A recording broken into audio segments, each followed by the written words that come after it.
Bom dia, estamos juntos para mais um momento de gravação, mais um momento de aula, mais um momento de aprendizado, mais um momento para ampliar. Mas antes, aqui nesse espaço que estamos sempre comunicando com você, sempre levando a você o melhor conteúdo, além de estar também sempre desenvolvendo uma interatividade com você. Queremos te comunicar que nós temos alguns cursos para te oferecer.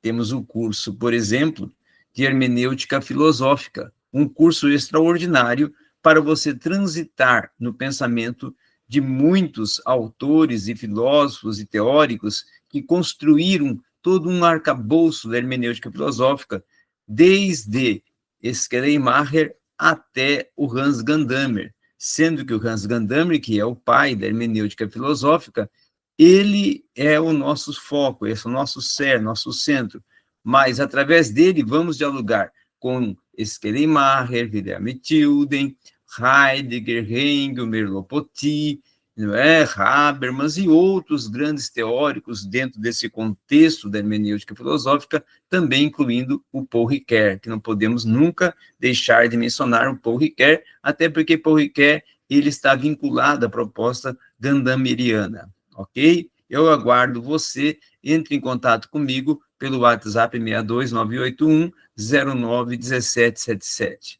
Outro também curso que estamos oferecendo é o de neurolinguística, um curso fantástico para você estar fazendo conosco. Venha fazer neurolinguística conosco, que eu tenho certeza que você irá fazer um grande curso. O número para você entrar em contato conosco pelo WhatsApp é o 62981 091777. Eu vou deixar, inclusive, aqui um banner de abertura desta aula, ali o nosso número e o indicativo do projeto, da proposta, ok?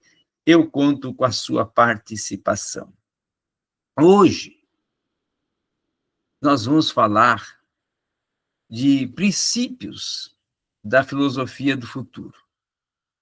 Mas eu quero te pedir que, primeiramente, se inscreva no canal. Segundo, dê seu like. Terceiro, compartilhe o conteúdo. Compartilhe o conteúdo. Então, se inscreva no canal, dê o seu like, compartilhe o conteúdo, dê esse contributo, esse apoio, essa ajuda para nós. Nós, hoje, estaremos falando sobre a filosofia hegeliana. A filosofia hegeliana é o idealismo ao contrário. Idealismo teológico, tal até como a filosofia também de Spinoza, tá? A espinosista, tá? Então, filosofia espinosista. E também se torna até, podemos colocar aqui, um materialismo teológico, certo? Pois a essência do eu fora do eu, separada do eu, objetiva-se como uma substância, como Deus. Mas, desse modo, também podemos dizer que ela expressa, novamente, logo até de uma forma indireta e inversa, a divindade do eu. Vindo a fazer da mesma forma, tal até como Spinoza, certo? A matéria desenvolvendo uma articulação sobre o atributo e a forma da substância divina, tratando até a consciência que o homem tem de Deus e a autoconsciência de Deus, certo? Então, quer isso dizer o quê? Que a essência pertence a Deus, a saber, ao homem. Mas em Hegel, a essência de Deus, ela nada mais é do fato do que a essência do pensamento, ou até o pensamento abstraído do eu e do pensante. A filosofia hegeliana fez do pensamento portanto, do ser subjetivo, mas pensando justamente no quesito de sujeito, de representante, como um ser que é dele distinto e de um ser divino e absoluto. Então, o segredo da filosofia absoluta vai consistir justamente no segredo da teologia, na filosofia absoluta, que se comporta tal e qual a teologia, que faz das determinações do homem determinações divinas, privando-as dessa determinação na qual são o que são. Então, o pensar da razão, ele acaba por exigir, e vai exigir, certo?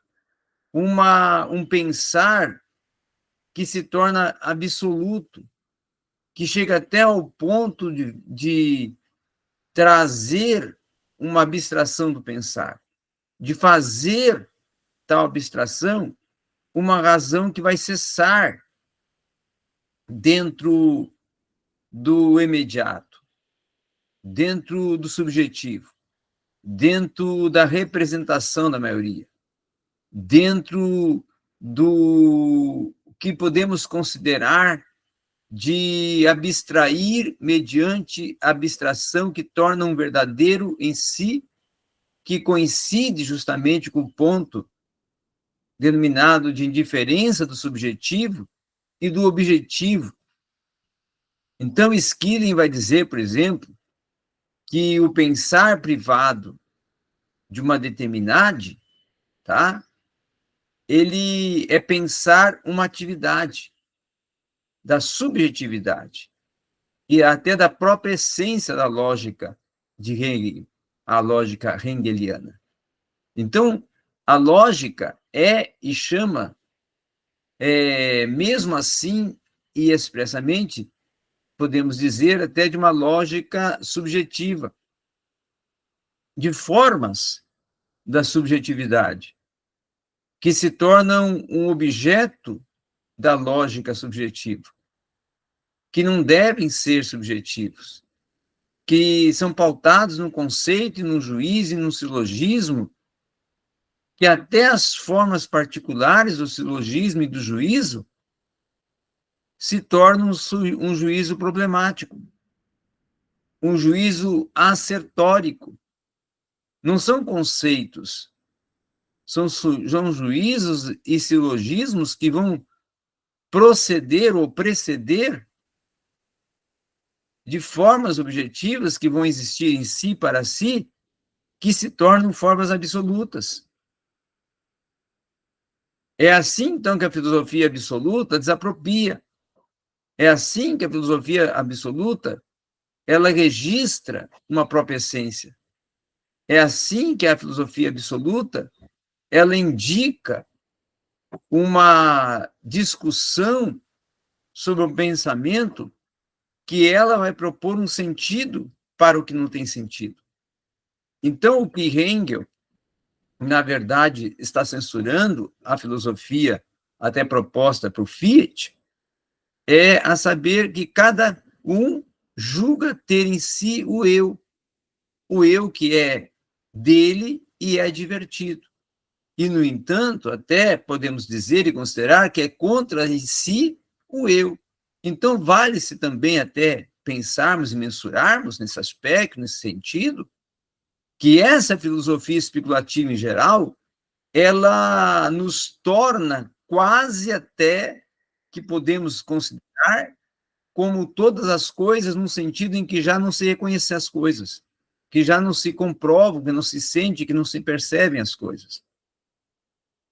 Então, esse desenvolvimento das determinações das coisas reais, naturais e humanas se tornam determinadas a partir de determinações do absoluto. E se elas forem consideradas um sentido até que não é o seu sentido real, torna-se um sentido totalmente invertido. Tudo que está no finito está no absoluto, de uma forma até inteiramente diversa de uma forma até que está além do absoluto, de uma forma que impera as leis inteiramente diversas dos que reinam em nós, de um absoluto que é a razão, que é a sabedoria, que é o que em nós é puro, que é contrassenso, e daí é que surge esta arbitrariedade. E daí é que surge essa arbitrariedade que se torna ilimitada até de uma especulação, de um utilizar o nome até de uma coisa que sem, no entanto, venha deixar valer dentro de um conceito até que está conexo com esse nome. Então, essa especulação, ela se torna uma especulação que ela acaba por desculpar até sua própria arbitrariedade, ao dizer que na língua, na comunicação, no verbalizar, ela escolhe para os seus conceitos nomes aos quais, inclusive, a consciência comum vai associar representações que vão ter, inclusive, uma semelhança longínqua com esses conceitos. Então, vai ser um lançar, pois as culpas até, podemos dizer que, sobre essa linguagem, que vai se tornar uma especulação. E essa especulação é uma contradição. E essa contradição entre o nome e a coisa, ou seja, o objeto, ele vai entrar em uma representação. Então, o conceito que aqui está proposto de especulação nada mais é do que a antiga contradição teológica entre as determinações que, em relação ao homem, vão se tornar no sentido genuíno e efetivo, e em relação a Deus, porém, apenas no sentido simbólico ou até analógico.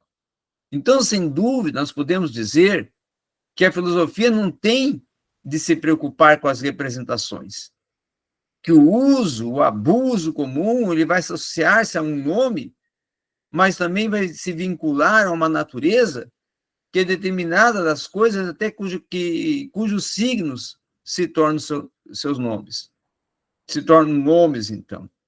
E essa identidade do pensar e do ser, que se torna um ponto central da filosofia e da identidade, acaba por ser uma consequência e um desenvolvimento necessário do conceito de Deus.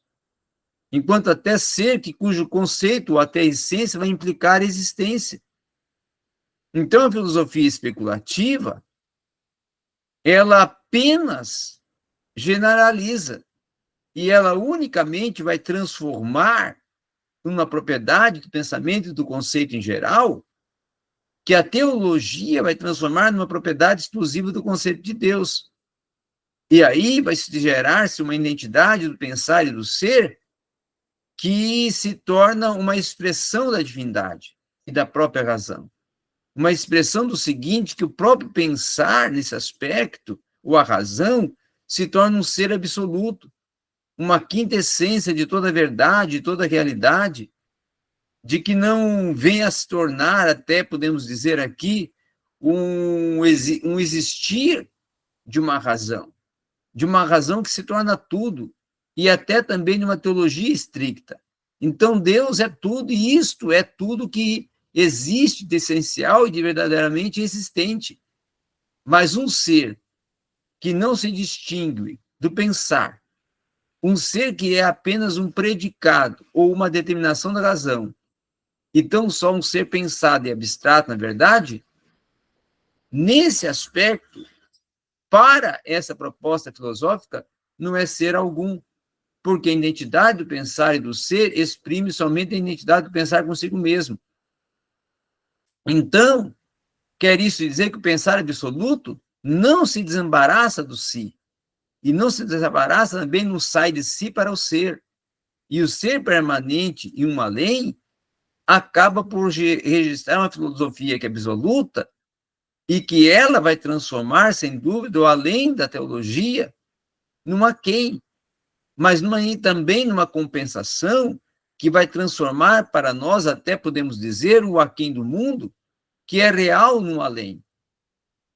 E por ser real no além, ele pensa, e ele propõe, ele visualiza uma filosofia especulativa ou absoluta que, diferentemente do si enquanto atividade de mediação, ela determina o ser, como até o imediato e não imediato.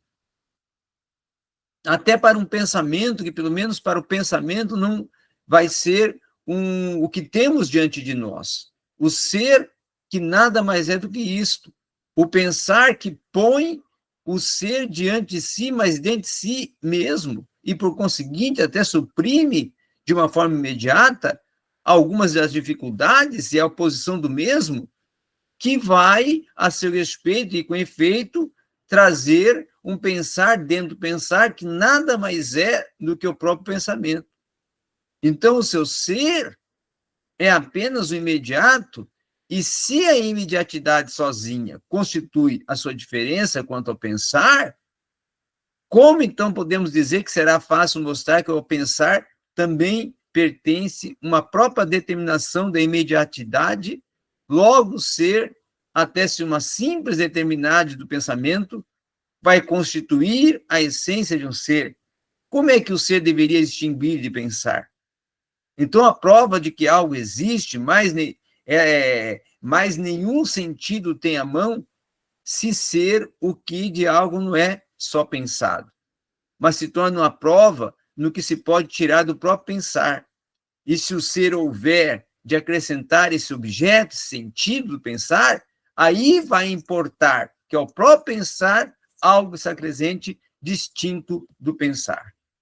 Então, com todo esse desenvolvimento, com toda essa construção e articulação, que nós vamos montando todo um arcabouço que até pode se tornar de um diálogo abstrato, mas que chega a uma reflexão racional e vai comprovar um debate e embate entre o concreto e o abstrato, entre o absoluto e o não absoluto, entre a realidade e a irrealidade, entre o fato e a hipótese. E aí, nesse sentido, Hegel defende a Deus, defende a teologia, mas também coloca ela de uma forma fenomenológica. E essa fenomenologia leva a uma reflexão e a todo um desenvolvimento articulador que gera várias construções do pensar e de articulações. E aí gera uma filosofia que vai de encontro a visões e percepções que constroem, desconstroem, formando milhares de ideias, ideologias e conceitos. Obrigado.